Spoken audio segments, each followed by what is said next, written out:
Воведен за контрола на наставниците, стана ноќна мора за учениците и нивните родители.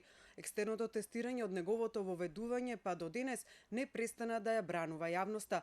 Секој негово споменување на социјалните мрежи предизвикува бура од реакции, главно негативни, и собарања за негово укинување. Топ тема на ваша страна на Facebook и Twitter отвори дебата за тоа дали екстерното тестирање е квалитативен проект или неосмислен експеримент, на што најголемиот дел од добиените коментари беа против оваа политика. За жал, само децата страдаат од екстерното. Наставниците се изборија да не добиваат казни, а на децата оценката им влегува во просекот. И принудени се да бубаат дебилни факти, иако претходно цела година им викаме дека треба да учат со разбирање, е ставот на Лада Шоптрејанова Петровска. Според неа, преку децата се проверуваат наставниците, што е голем стрес за децата.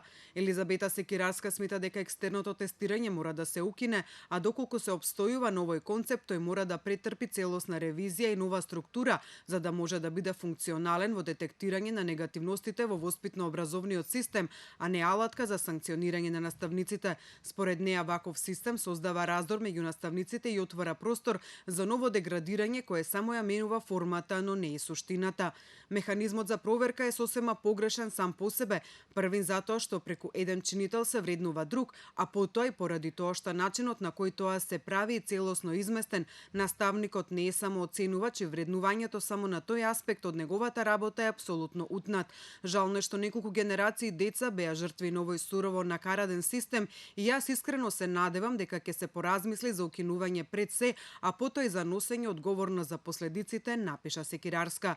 На прашањето на топ тема на ваша страна на социјалните мрежи дали треба да се укине екстерното тестирање, добивме и неколку многу кратки и јасни одговори. Марина Митревска, Зоран Шапорич, Милица Шкарич едноставно напиша да се укине.